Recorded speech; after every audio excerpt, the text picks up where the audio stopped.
നൂറ പറയുന്ന അവൻ അറിയാതെ ഓരോന്നങ്ങ് വീഴും.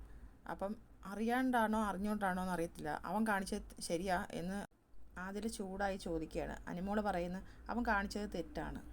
ഞാനവിടെ ചിരിച്ച് റിയാക്ട് ചെയ്തതല്ല നൂറ പറയുന്നത്. അവൻ സോറി പറഞ്ഞപ്പോൾ നീ ഓക്കെ വിട്ടില്ലേ എന്ന് ആതില ചോദിക്കുന്നു.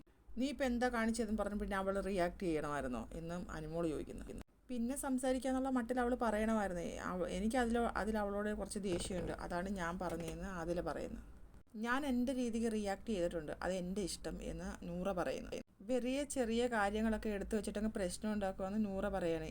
ഇത് ടാസ്കിനിടയിൽ ആര്യനെ വന്ന് നൂറ വന്ന് പാൽക്കുപ്പിന്ന് വിളിച്ച് ആര്യ പറഞ്ഞ് പാല് തരുമെന്ന്. ഇതാണ് ഇഷ്യൂ. അത് നൂറ വലിയ പ്രശ്നമാക്കിയില്ല, അതിനാണ് ആദില ഇങ്ങനെ പ്രശ്നം ഉണ്ടാക്കിക്കൊണ്ടിരിക്കുന്നത്. എൻ്റെ ഭാഗത്ത് നിന്ന് എന്തെങ്കിലും തെറ്റുണ്ടെങ്കിൽ ഞാനത് നെക്സ്റ്റ് ടൈം തിരുത്തും എന്ന് നൂറ പറയുന്നത്. ഇനി ഇങ്ങനെ ഉണ്ടായില്ല, പക്ഷെ ഞാൻ എൻ്റെ കാര്യം പറഞ്ഞതാണ്.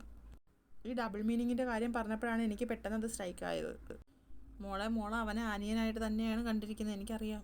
ഇങ്ങനെ ഒരു സാധനം വരുമ്പോൾ എന്താണ് കാണിക്കേണ്ടത്? അത് അത്ര പെട്ടെന്ന് എൻ്റെ മനസ്സിൽ നിന്ന് പോകത്തില്ല, ഞാൻ പറഞ്ഞേക്കാം. അതിന് എത്ര വലിയ ബന്ധമായാലും ആങ്ങളെയായാലും ചേട്ടനായാലും. അനുമോള് ചോദിക്കുന്നത് നീ ആ കാര്യം സ്പോട്ടിൽ അങ്ങ് ചോദിക്കാൻ എന്തായിരുന്നു? അപ്പോൾ അതിൽ പറഞ്ഞത് അത് അവൾ ടാസ്കിലായതുകൊണ്ട്.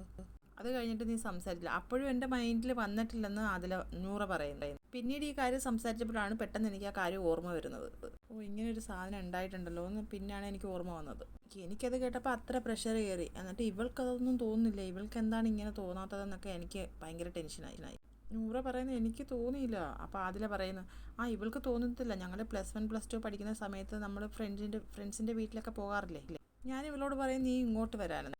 ഉടനെ നൂറ പറയാം ആ രീതിക്ക് മാറ്റമൊന്നുമില്ലല്ലോ, എടുക്കുന്ന രീതി സെയിം തന്നെ. ഉടനെ അതിൽ പറഞ്ഞു ഇത് കേൾക്ക്, ഇവളോട് പറയുമ്പോൾ ഇവൾ പറയുന്നതാ ഇല്ല ചോദിക്കണ്ട, വാപ്പയും ഉമ്മയും വിടില്ല, ഞാൻ ചോദിക്കില്ല എന്ന് പറയുമ്പം അവർ വിടും, ഇവൾ ചോദിച്ചാലല്ലേ അവർ വിട്ടിട്ടുമുണ്ട് എന്ന് അതില പറയുന്നത്. മോള് മിസ്അണ്ടർസ്റ്റാൻഡ് ചെയ്തതാണെന്ന് അതിൽ നൂറ പറയുന്നത്. പിന്നെ ബാബാ എന്ന് പറഞ്ഞ് കോഴി കിടന്ന് കുരയ്ക്കുന്ന കണക്ക് പറഞ്ഞിട്ട് കാര്യമില്ലെന്ന് അതിലയുടെ സംസാരം കേട്ടിട്ട് അനുമോൾക്ക് ദേഷ്യം വരുന്നത്. നീ എന്താണ് ഇങ്ങനെ ചോദിക്കുന്നത്? ഇങ്ങനെ ചോദിച്ചാൽ അവളെങ്ങനെ പറയും? നീ എന്താ അവൾക്ക് ചോദിക്കാനൊരു സമയം കൊടുക്കാതെ നീ ഇങ്ങനെ ഓരോന്നോരോന്ന് പറഞ്ഞുകൊണ്ടിരിക്കുന്നത്? അനുമോൾക്ക് ദേഷ്യം വന്നിട്ട് അനുമോൾ അതിലയോട് ദേഷിച്ചിട്ട് അവിടെ നിന്ന് എഴുന്നേറ്റ് പോവുകയാണ്.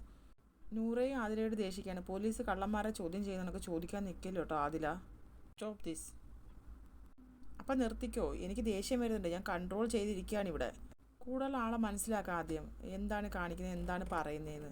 അതിൽ ചോദിക്കുന്നത് 6-7 വർഷമായിട്ട് ഞാൻ മനസ്സിലാക്കിയിട്ടില്ല, എന്നിട്ടാണ് ഇപ്പോൾ കാണിച്ചു കൂട്ടുന്നതെന്ന് നൂറ.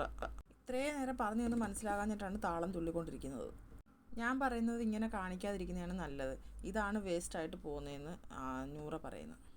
എനിക്കറിയില്ല ഇത്രമാത്രം ഇമോഷണൽ ആവുന്നത് എന്തിനാണെന്ന്. അതിലേക്ക് ഞാൻ പറയുന്നത് മനസ്സിലാവുന്നില്ല എന്ന് നൂറ. ആദ്യം മര്യാദയ്ക്ക് പറയാൻ പഠിക്കുന്ന അതില. ഞാൻ പറഞ്ഞത് മനസ്സിലാക്കാത്തത് എൻ്റെ കുഴപ്പം കൊണ്ടല്ല, 7 വർഷം മനസ്സിലാക്കിയതല്ലേ ഞാനെന്ന് പറയുമ്പോൾ നൂറ പറയുന്നത് അതിങ്ങനെ എപ്പോഴും എടുത്തിങ്ങനെ പറയണ്ട, മനസ്സിലാക്കിയത് മതി. ഞാൻ +2 പഠിക്കുമ്പോഴും ഇപ്പോഴും ഞാൻ പറയാം, എനിക്കറിയാം ഒരു കാര്യം എങ്ങനെ ഹാൻഡിൽ ചെയ്യണമെന്ന്. എന്നെ അതൊരാൾ പഠിപ്പിക്കേണ്ട. എനിക്ക് വേറൊരാളത് പറഞ്ഞു തരുമ്പോൾ എനിക്കത് ഭയങ്കരമായിട്ട് ഇതാവുന്നുണ്ട്. ഞാൻ മനുഷ്യന്മാരെ കുറേ കണ്ടതാണ്, എനിക്ക് പെട്ടെന്ന് മനസ്സിലാവും. എനിക്കത് ആരും പറഞ്ഞു തന്നിട്ട് വേണ്ട. അതിലിങ്ങനെ മുഖവും വീർപ്പിച്ചിരിക്കുകയാണ്. അപ്പോൾ അടുത്തൊരു ലൈവ് അപ്ഡേറ്റുമായിട്ട് ഞാൻ വീണ്ടും വരാം. അവരുടെ ചർച്ച ഇങ്ങനെ നീണ്ടുകൊണ്ടിരിക്കുകയാണ്.